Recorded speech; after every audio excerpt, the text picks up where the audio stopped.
Բարի երեկո եւ բարի գալուստ հայկական ժամանակ տաղավարում զրուցելու են վարչապետի աշխատակազմի ղեկավարի տեղակալ Տարոն Չախոյանի հետ։ Բարև ձեզ, պարոն Չախոյան։ Բարև ձեզ։ Պարոն Չախոյան, հակակոռուպցիոն կոմիտեից հայտնեցին, որ Գյումրիում կաշառքի գործով ձերբակալվել են 8 անձ, նրանց թվում է Վարդան Ղուկասյանը, Վարդան Ղուկասյանի խորհրդականը Լիլիթ Աղեկյանը արդեն հայտարարել է, որ 37 թիվը էլ ոնց է լինում, բռնաճնշումներ, բայց երկնքի տակ հալածանք հաշվեհարդար։ Իդեպ քաղաքական հաշվեհարդարի մասին վերջին շրջանում շատ է խոսվում, նաև ընդդիմադիր որոշ շրջանակներ ասում են, որ նախընտրական այս շրջանում Նիկոլ Փաշինյանը փորձում է իր ճանապարհից մաքրել բոլոր հնարավոր հավանական վարչապետի թեկնածուներին, նրանց թվում ենթադրում եմ նաև Վարդան Ղուկասյանն է։ Նախ ինձ թվում է թարմ անեկդոտների ժանրից էր այն, որ Վարդան Ղուկասյանը հայտնի Վարդանիկը կարող է քաղաքական հակառակորդ հանդիսանալ Հայաստանի Հանրապետության վարչապետ Նիկոլ Փաշինյանի համար, ինչ վերաբերում է 37 թվին վերադառնալուն, այդ հայտարարությունը անողը ես չեմ կարծում, թե 37 թվին ապրել է, տեսել է թե ինչ է կատարվում եւ հիմա փորձում է զուգահեռներ տանել 2025-ի եւ 37 թվականի միջև։ Իսկ այն ամենը ինչ տեղի է ունեցել Գյումրու քաղաքապետարանում, այն գործի շրջանակներում, որ հարուցվել է եւ իշքան տեղյակ եմ, արդեն իսկ ձերբակալվել է Գյումրու համայնքապետ հայտնի Վարդանիկը, շատ պարզ ապացուցված փաստարկներով հակակոռուպցիոն կոմիտեն հաղորդագրություն է տարածել, որտեղ ժողովրդի լեզվով ասած ափաշքյարա բացահայտ ձևով կոռուպցիոն սխեման ընդգծվում է եւ այդ գործի շրջանակներում այդ մարդը ձերբակալվել է, իսկ ինչ վերաբերվում է դրա քաղաքական մասին, գիտեք, այս ամենը ինչ այսօր բացահայտվել է, դրա մասին դեռևս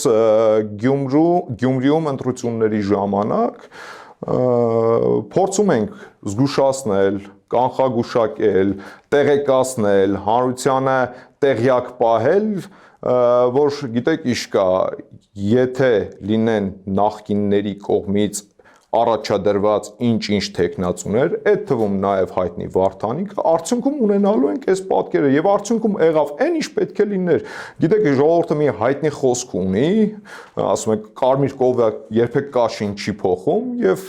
դա փաստացի ապացուցվեց նույն Վարդանիկի դեպքում ընդամենը 6 ամիս պաշտոնավարման ժամանակաշրջանում այդ մարդը չկարողացավ զերծ մնալ կոռուպցիոն սխեմաներ գործարկելուց եւ կոռուպցիոն սխեմաներով գումար վաստակելու միջոցներից չկարողացավ զերծ մնալ։ Լավ, պարոն Չախոյան, քանի որ դուք էլ խոսեցիք այդ սխեմաների մասին կոռուպցիոն, ձեզ ուղղված մեղադրանքներից մեկն էլ հենց նա էր, որ Վարդան Ղուկասյանը, որը անցնում է մի շարք վարույթներով, ինչու է կարողանում առհասարակ մասնակցել ընտրական պրոցեսներին։ Մի շրջանակ կար նաև ընդդիմադիր շրջանակ, որոնք մասնակցում էին Գյումրու ընտրություններին եւ ասում են, որ դա հավասար պայմաններ չի ստեղծում մրցակցային, ինչու պիտի Վարդան Ղուկասյանի հետ մրցապայքարի մեջ մտնեն, այսպես ասած ճակերտավոր այլ քաղաքական ուժեր, որոնք օրինակ չեն ասում ինչ-որ վարույթներով, չունեն այդքան ապօրինի գույք։ Հիմա ինչու Վարդան Ղուկասյանը մտավ մրցապայքարի մեջ քաղաքական, այսպես ասած։ Նաև ասում են, որ ձեր ուժին սա ձեռնտու է, որ ասեն, տեսեք, կամ ընտրում եք նախկիններին կամ մեզ, այսինքն այսպես դուք ձեր համար դիվիդենդներ եք ապահովում։ Տեսեք, խնդիրը ինչումն է, Հայաստանի Հանրապետությունը իրավական պետություն է։ Հայաստանի Հանրապետությունում մենք չենք կարող մեզ թույլ տալ շրջանցել օրենքը։ Այն ինչը ամրագրված է օրենքով, իշխանությունը քաղաքական առաջնորդվում է բացառապես այդ օրենքներով։ Օրենքը կարելի է։ Այո, Վարդանիկը անցնում էր մի շարք հոդվածներով, այդ թվում նաև քրեական գործերով։ Կարող էր արդյոք մասնակցել որպես թեկնածու, թե ոչ, եթե օրենքը արգելել էր, բնականաբար չէր կարող մասնակցել, բայց քանի որ օրենքը չէր արգելում, բնականաբար մասնակցեց։ Իսկ ինչ վերաբերում է արդյոք պետք է գնալ այդ փոփոխություններին, թե չէ, այդ հարցի շուրջ ես կարծում եմ խորել պետք է եւ ինչու ոչ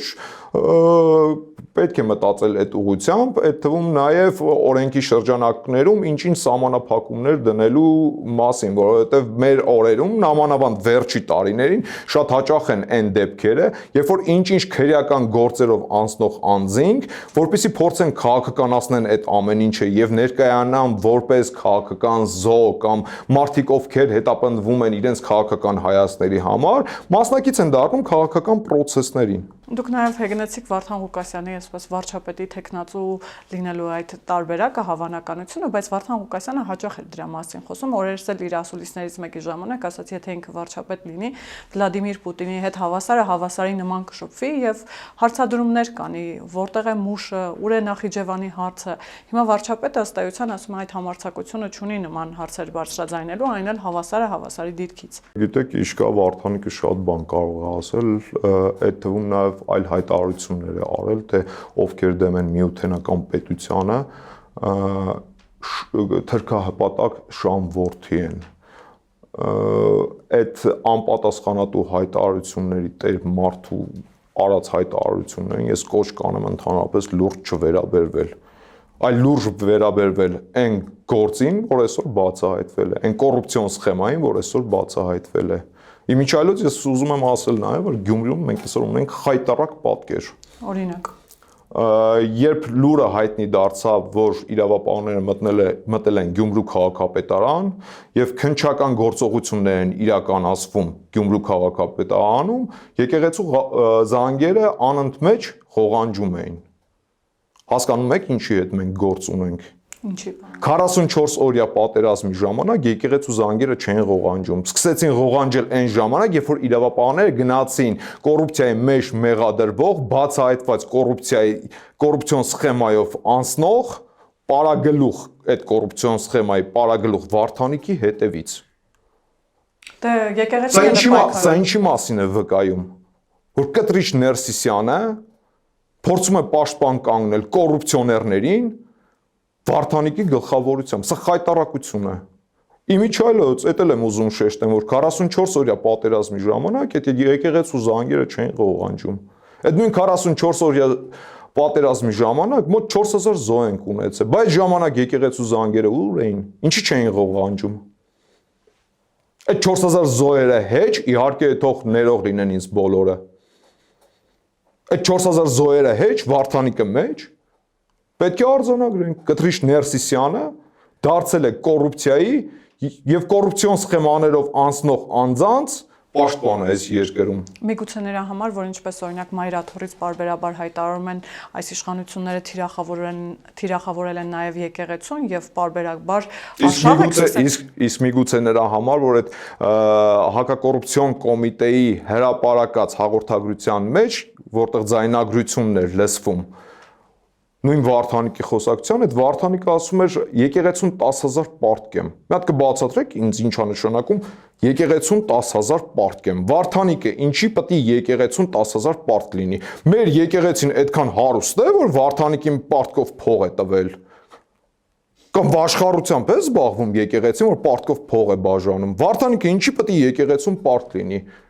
Կարանք հետևություն անենք բացի այն, որ Կտրիչ Ներսիսյանը իր հոգևորականներին ստիպում է, որպեսզի քաղաքական պրոցեսներին մասնակցեն, այդ թվում նաև իրանց ընտանիքի հիվանդ անդամների հետ։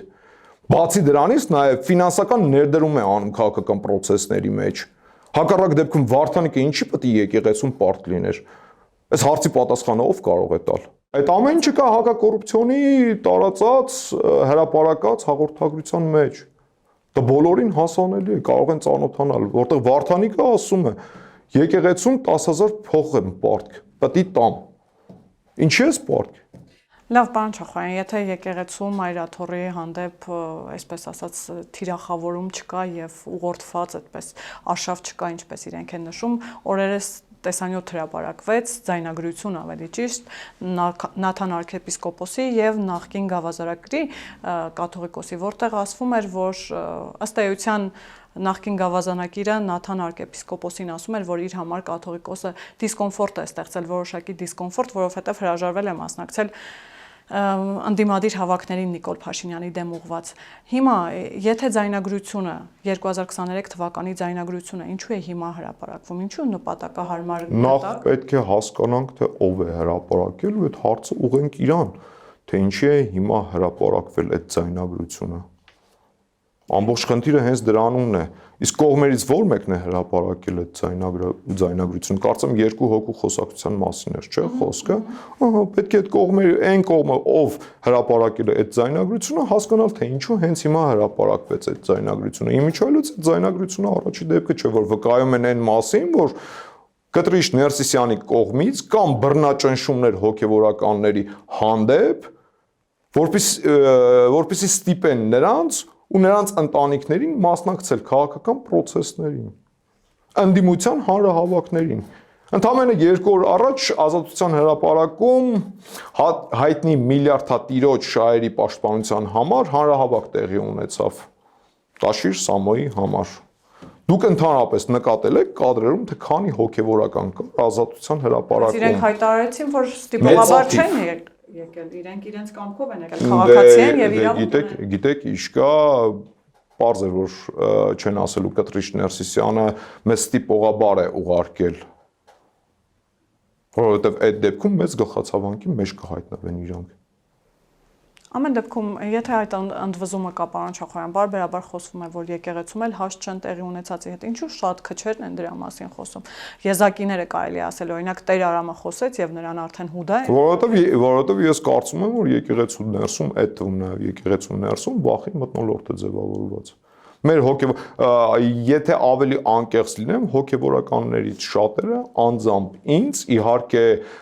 նախորոք շեշտելով, որպեսզի չբացահայտեմ իրանց ով լինելը,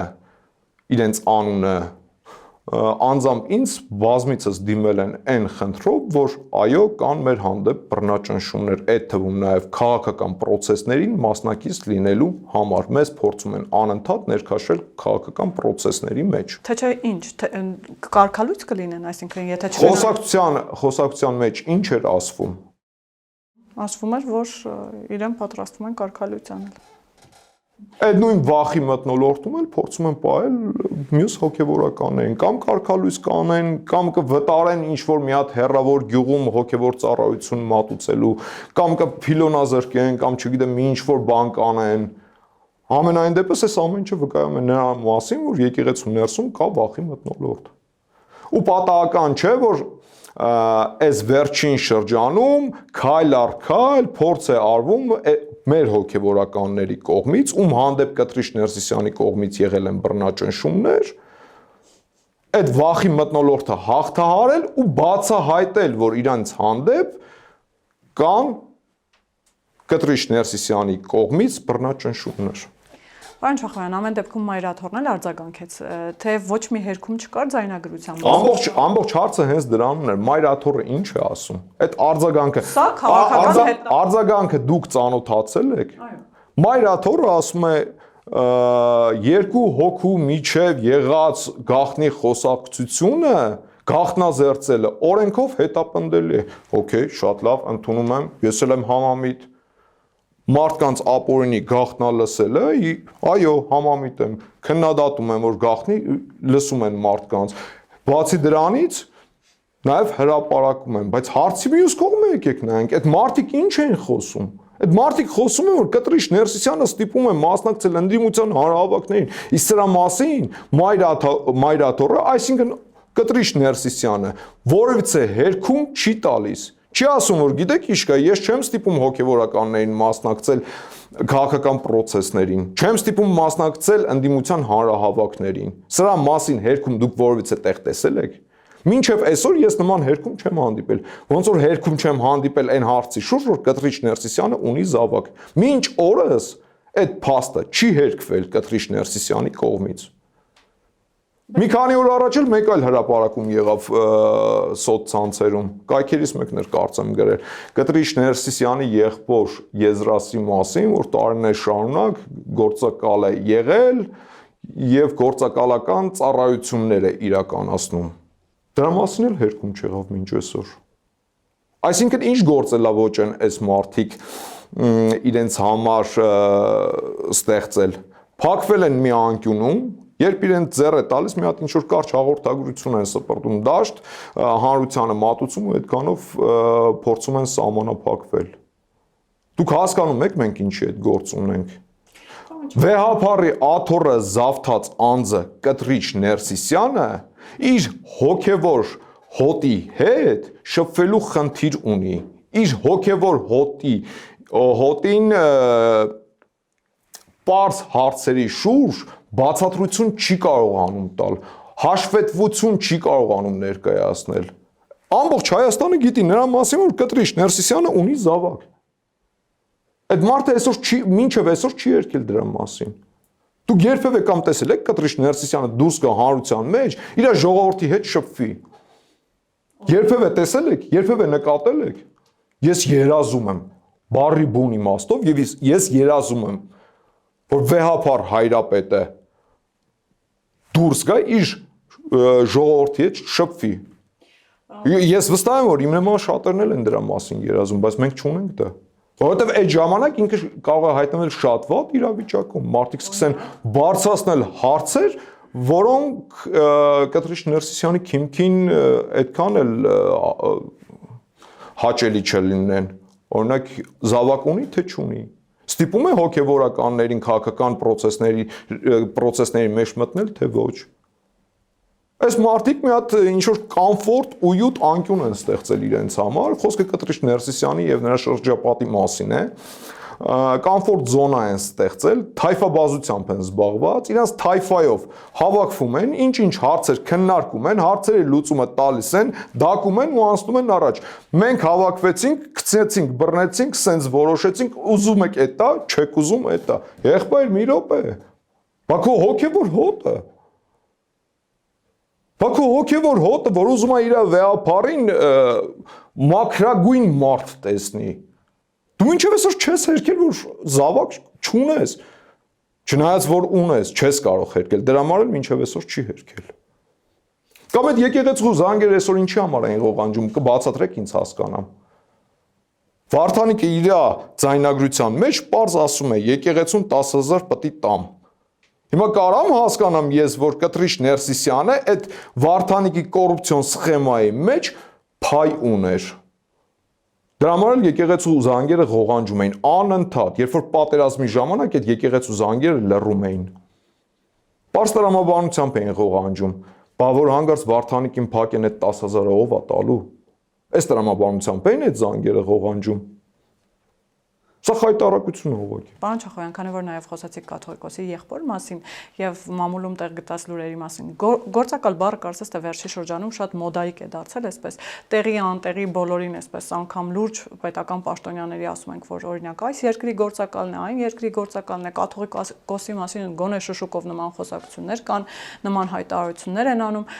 Հիմա այդ հայտարարությունները պարզապես պիտի անել հայտարարություն ժպտալ առաջ անցնել, թե այդ հայտարարությունների ետևից պիտի գնալ, պիտի հասկանալ դրանք իրականությանը համապատասխանում են թե չէ, որովհետև մի փոքր երկրում այդքան մեծ գործակալական ցանց ունենալը մտահոգվելու առիթ չի տալիս։ Նույն օրինակ ներողություն եմ խնդրում, բայց նախկին նախագահներին են դրա մեջ մեղադրում։ Վախենալու չի։ Այդ թվում նաև պետական պաշտոնյաների դեպքում գոյություն ունի այս տեսակ մի հասկացություն՝ հանրային հաշվետվողականություն։ Երբ որ դու քո հանրության աշկերին ուզում ես նայես պարզ ճակատ, դու ամաչելու կամ թաքցնելու բան չունես։ Հիմա օրինակի համար ասեմ, եթե որևէ պետական պաշտոնյայի հասցեին հնչում է այս տեսակ մեղադրանք, որ վերջինս հանդիսանում է գործակալ, շատ բազմաթիվ են այն դեպքերը, երբ որ այդ պետական պաշտոնյան դիմում է դատարան, դատի է տալիս այդ կողմին, ով մեղադրում է իրեն գործակալ լինելու մեջ։ Այսինքն փորձում է այդ մարդը իր պատիվը, իր արժանապատվությունը պահի, պահպանի ու պաշտպանի։ Հիմա նույնը Կտրիշ Ներսիսյանի դեպքում է, կամ իր եղբոր, Եզրասի դեպքում է, բայց մարդկանց հաշվետվողականությունը ուր է։ Նույնիսկ վարչապետը չէ կոչ արեց, ասեց Կտրիշ Ներսիսյանը ունի զավակ, կարա ինձ սրա համար դատի տա, ու ես կապացուցեմ, որ ինքը ունի զավակ։ Բայց Կտրիշ Ներսիսյանի հանրային հաշվետվողականությունը, այդ պատասխանատվության զգացումը իր հոգևոր հոտի հանդեպ ուր էր։ Ինչի դատի չտվեց վարչապետին։ Նորից եմ ասում, Կտրիշ Ներսիսյանը իր մերձավոր շրջապատով զբաղված է թայֆաբազությամբ։ Փակվել են մի կոմֆորտ զոնայում, ինչ որ որոշումներ են քննարկում, կայացնում, վերջում դակում են, ասում են, մենք սենց որոշեցինք, ուզում եք էտա, չեք ուզում էտա։ Թքած ունենք բոլորի կարծիքի վրա։ Այդ թվում նաև այդ հոգևոր հոտի կարծիքի վրա։ Էսա, կոպիտ ասած, յոլա գնացեք։ Ուզում եք էսա, չեք ուզում էսա։ Պարոն Չոխյան, շատ է խոսվում նաև արդեն քննարկվում է, այսինքն ընդդիմադիր մամուլում հնարավոր հավանական բոլոր սցենարները, որ իրավապահ համակարգը արդյոք կգնա կաթողիկոսի ետևից, որոշ հոգևորականներ հայտարարում են, որ դա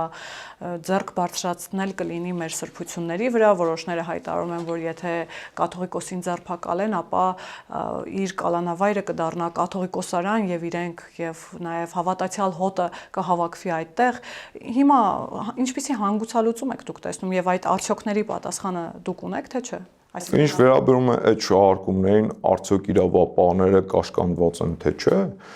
ինչ մարդկանց, այդ թվում նաև Կտրիչ Ներսիսյանի հանդեպ ինչ որ գործողություններ իրականացնելուն։ Ես ասում եմ, Հայաստանի Հանրապետությունում օրենքի առաջ հավասար են բոլորը։ Այսինքն կաթողիկոսական օրենքի առաջ հավասար են բոլորը,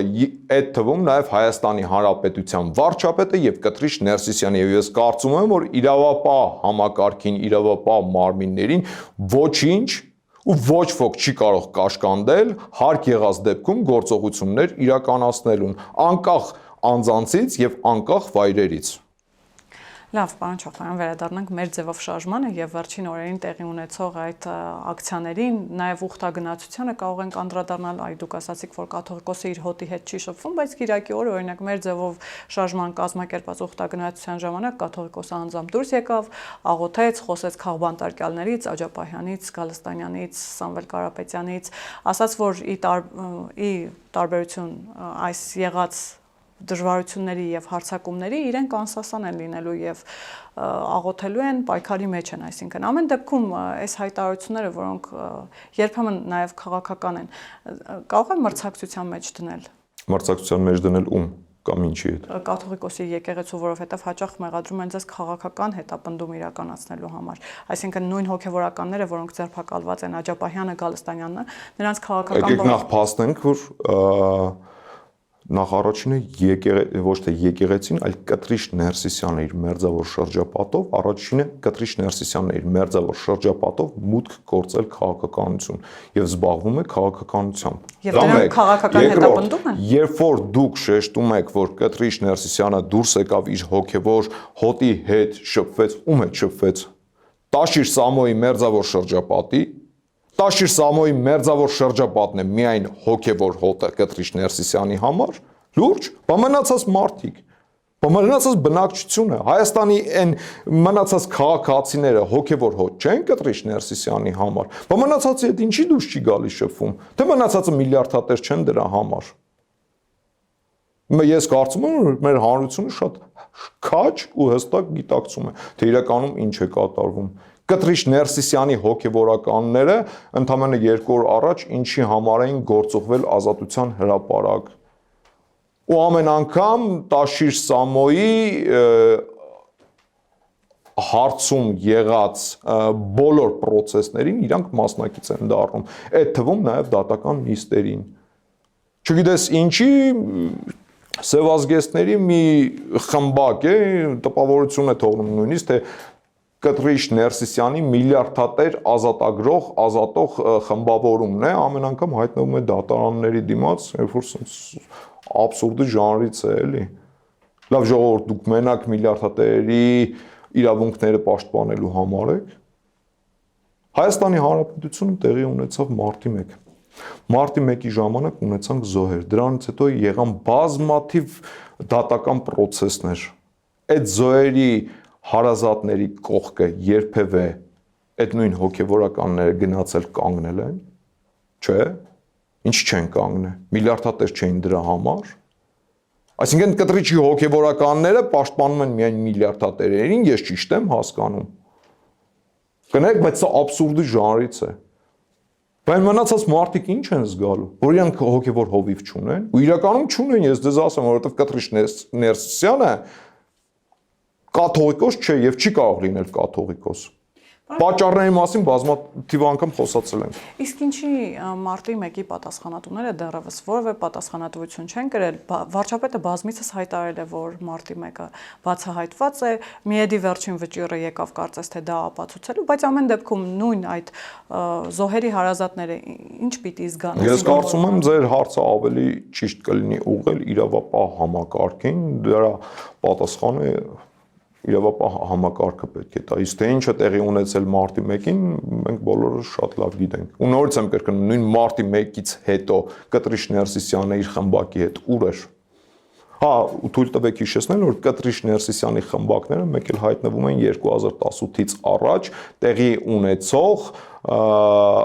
ընդդիմության հանրահավաքների ժամանակ, երբ գալիս էին փորձում էին հանգստացնել ընդդիմությանը, թե հանգստացեք լավ պետք չի։ Կրքերը հանկարծ չլարեք, իսկ իշխանությունների հետ հանկարծ մի զուլումի կգաք, հանգստացեք։ Միտինգ ցերող էին աշխատում իրանք ընդամենը։ Այն ժամանակ, այն նախկինների ժամանակ աշխատում էին միտինգ ցերող, հիմա էլ ներկա իշխանությունների դեմ նախկինների համար միտինգ կազմակերպող են աշխատում։ Լավ, մարտի 1-ի գործից խոսեցինք, չեմ կարող չանդրադառնալ նաև Պողոս Պողոսյանի գործին, որովհետև Ռոբերտ Քոչարյանը վերջին իր ասելույցում երկուսին էլ անդրադարձավ, նաև այսպես ինչ-որ իմաստով հեգնեց, ասաց, եթե մեղավոր եմ, ինչու եմ ազատության մեջ, այդ հարցն էլ երևի թե ուղղված է իրավապահ համակարգին, եթե մեղավոր է, ինչու է ազատության մեջ, բայց ամեն դեպքում ասաց, որ մարտի 1-ի մեջ իրեն մեղադրելը մի քիչ անհիմն է, էլի, դրանից հետո ինքը օրինակ պաշտոնավարել է ամիս 8 օր, եւ հետո հաջորդ իշխանությունը պիտի բացահայտեր, որ չի բացահայտել, դե թող բացահայտեն ուր է, այսքան տարիներ եւ իդեպ շատ արդարացված հարց է, արդարացի է, էլի ուր է բացահայտումը մարտի 1-ի եւ նաեւ Պողոս Պողոսյանի առումով էլ ասաց, որ իրեն չէր կարող պրիվետ ռոբ արտահայտությունը վիրավորել, իրեն տաննել։ Մայրը օրինակ կինը ռոբով են դիմում։ Հիմա այս պարագայում, այս մեղադրանքները նաեւ եւ Ռոբերտ Քոչարյանի այս հեգնանքը տեղին է թե տեղին չէ։ Նախ պետք է զարմանքս հայտնեմ, որ Ռոբերտ Քոչարյանի ընտանիքի անդամները իրեն պրիվետ ռոբով դիմելուց հետո կենթանի են մնացել, փառք Աստծո, սոյեր չկան։ Երկրորդ, տեսեք Քոչարյանն ինչ է ասում է Պողոս Պողոսյանի սպանությունը եղավ, դե ես դրանից տեղյակ չեմ եղել, նախագահականում եմ եղել, չգիտեմ, այնտեղ տվե մարդ են սպանել, մարտի 1-ը դե ես դրանից տեղյակ չեմ, ես դրա հետ ինչ կապ ունեմ, ու այդ բոլոր սպանությունները տեղի են ունեցել իրեն հենց Քոչարյանի կառավարման տարիներին։ Այսինքն լինելով Հայաստանի Հանրապետությունում նախագահ, Քոչարյանը տեղյակ չի եղել, թե Հայաստանի Հանրապետությունում ինչ է կատարվում։ Երևանի կենտրոնում 10 հոգի մարդ են տվել սպանել, Ռոբերտ Քոչարյանը տեղյակ չի եղել։ Կներեք, կարող է Քոչարյանը այս երկրում ոչ թե նախագահ, այլ մեխի գլուխ է աշխատել կամ տանձի պոչ է աշխատել։ Այս անմեղ սունակի պավազքը, որ փորձում է Քոչարյանը դրսևորել իր վրայից այդ մեղքի բանը զգացումը ցրելու համար, կներեք, չի աշխատելու, չի լինելու։ Հոկտեմբերի 27, մարտի 1, Պողոս Պողոսյանի սպանություն, Քոչարյանը ոչ մի բանից տեղյակ չի։ Կամ քնած էր, կամ կոֆե էր խմում, կամ հյուրեր էր դիմավորում, ինքս երկրից ընդհանրապես տեղյակ չի եղել։ Իսկ ինչից է տեղյակ եղել։ Կարող է կոռուպցիոն սխեմաներից է տեղյակ եղել։ Փաստորեն ստացվում է Քոչարյանի մոտ մի հատ բանը, որ լավ է ստացվել, դա հարստանալն է։ Առանց որևիցե բանի գալ այս երկիր, վերջում դառնալ առնվազն դոլարային միլիոնատեր, մուլտիմիլիոնատեր։ Ստացվում է, որ Քոչարյանի մոտ մի հատ բանը, որ լավ է ստացվել, դա հարստանալն է։ Տանզանիայում ոսկու հանքի տեր դառնալն է։ Հունաստանում առանձնատան տեր դառնալն է։ Մնացած ունեցվածքի մասին էլ չխոսամ։ Իսկ իրավապահ համակարգը բավարար հիմքեր չունի գնալու Ռոբերտ Քոչարյանի ետևից, թե վախ կա եւ կաշկանդվածություն։ Ինչպես դուք ասացիք, որ այս երկրում ոչ կարծում եմ իրավապահ համակարգին է պետք ուղղել կաշկանդվածության կամ վախի առումով, որ կարող եմ ասել, որ ոչ իրավապահ, այս կարծում եմ իրավապահ համակարգը կաշկանդվածություն չունի եւ չպետք է ունենա որևէ մեկի շուրջ ցանկացած գործողություն իրականացնելու համար։ Լավ, հիմա գանք ձեր քաղաքական ուժի վախերին, քանի որ Քրիստինա Վարդանյանը հայտարարեց, որ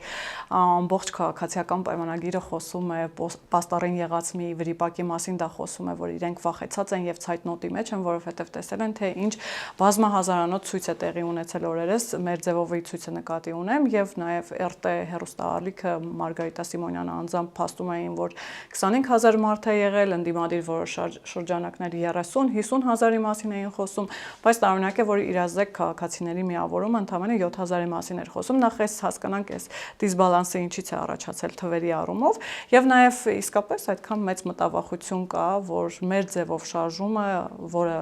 հավակնում է դառնալ քաղաքական ուժ, կուսակցություն, կարող է հաջողել օրինակ իրենց շրջանակներում արդեն խոսում են, որ գլխավոր հակակշիռն են։ Այդ հարցին նախ ամիսներ առաջ եմ պատասխանը, ընդհանրապես մտահոգություն չկա եւ չի կարող լինել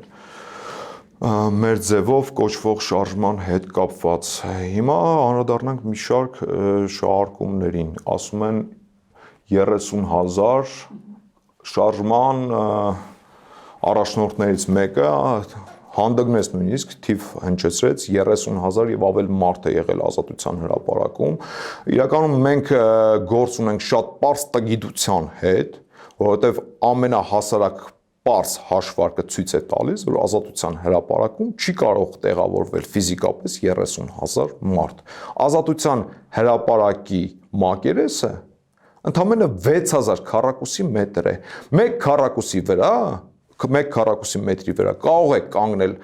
առավելագույնը 3 հոգի մարդ, 6000 քառակուսու վրա կարող է կանգնել առավելագույնը 18000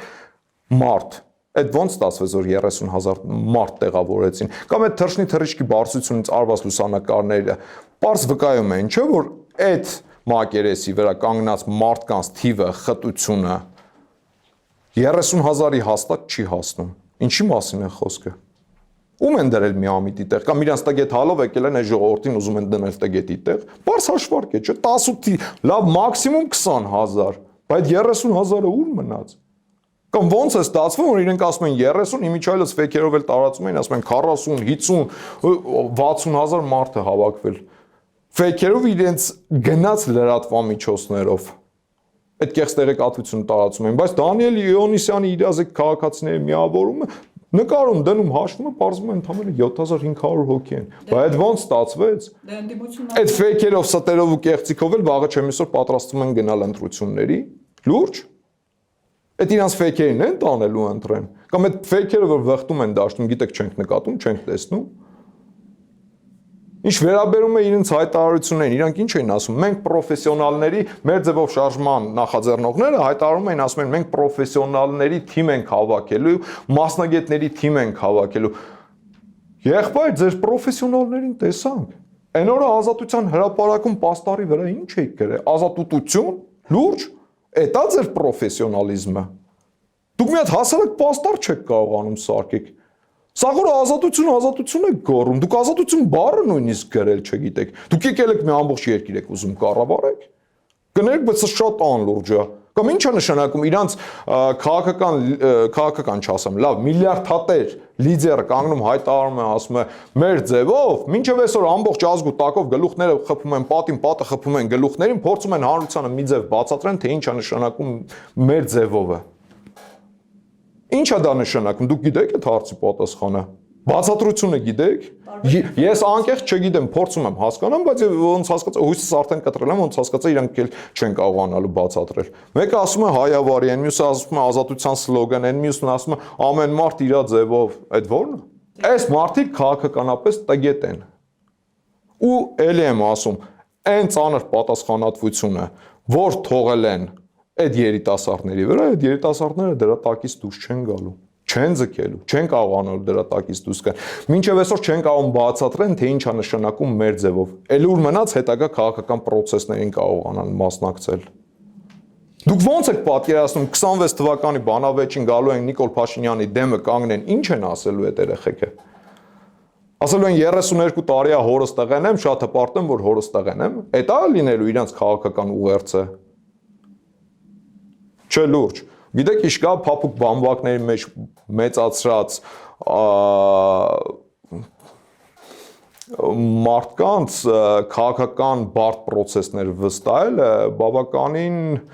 մեծ սխալ է։ Ես զարմանում եմ, որ արդյոք այդ միլիարդների ու այդ ունեցվածքի այդ կարողությունների մեջ չկար մեկը, ում կարային վստահեն այդ process-ները։ Իրոք զարմանալի է։ Կամ եթե չունեիք այդ տեսակ մարդ, շատ լավ, գոնե Կտրիշ Ներսիսյանին վստահեք այդ ամեն ինչը։ Ինքը բավականին մեծ փորձառություն ունի քաղաքական process-ներում։ Ընդդիմության համար հանրահավաքներ է կազմակերպում, քարոզչություն է տանում քաղաքական, անդադ ուղերձներ է հնչեցնում։ Գոնե այս անգամ Կտրիշ Ներսիսյանը 26 թվականի ընտրություններին կարա իր դեմքով գլխավորի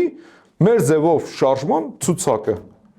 Հա, իմիջայլոց հավաքած ձայներով էլ կհասկանան Կտրիշ Ներսիսյանը այս երկրում ինչքան աջակցություն ունի։ Եթե ըստ իրենց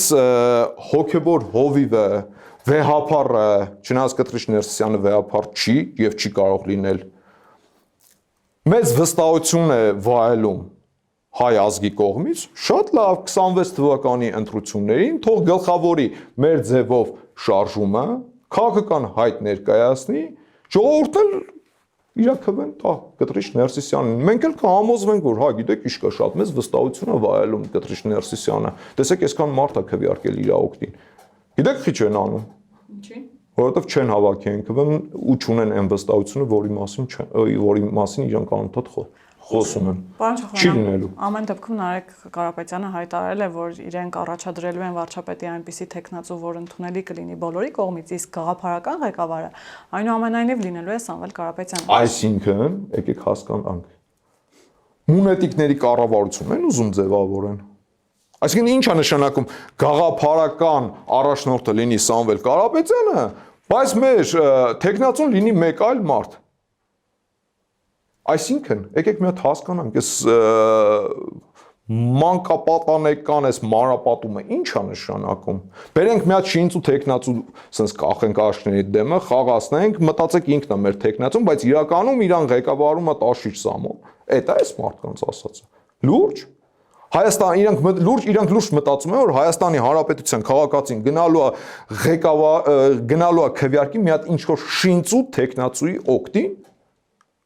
Լավ հասկանալով, որ գիտես ինչ կա, իրան ղեկավարում է Տաշիր Սամոն հետևից, գաղափարական առաջնորդը Տաշիր Սամոնն է։ Բայց Տաշիր Սամոնին ով է ղեկավարում։ Այդ հարցի շուրջ ձեզ թվում է մեր քաղաքացին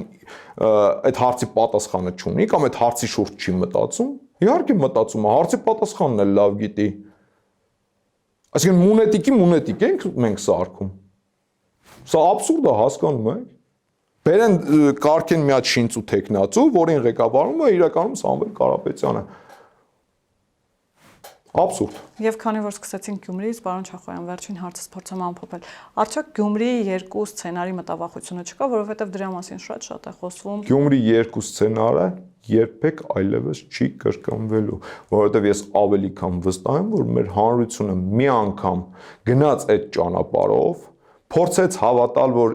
ինչ մարդիկ փորձում են առանձին քաղաքական հայտ ներկայացնեն, բայց իրականում ինչ ստացվեց, վերջում գնացին միավորվեցին իրար, Վարդանիկի նմանին սարքեցին քաղաքապետ։ Իմիջիայլոց այսօր արդեն իսկ ձերբակալված Վարդանիկի հետ կապված իրենց Վարդանիկի հետ կոռուպցիոն սխեմայի մեջ իրենց մեղքի բաժինը ունեն նաև նրան քաղաքապետ սարքող Ռոբերտ Քոչարյանը, Սերժ Սարգսյանը, Դաշնակները, Կտրիշ Ներսիսյանը իր սրբազաններով հանդերձ եւ իհարկե Մարտունիկը Գրիգորյան, ով նախ մեղադրում էր մեզ, որ Վարդանիկին ուզում ենք սարքենք քաղաքապետ, բայց արդյունքում բռնեց ինքը սարքեց քաղաքապետ։ Շնորհակալ եմ, պարոն Ես շնորհակալ։ Հիշեցնեմ, որ տաղավարում զրուցում էի վարչապետի աշխատակազմի ղեկավարի տեղակալ Տարոն Չախոյանի հետ։ Կհանդիպենք։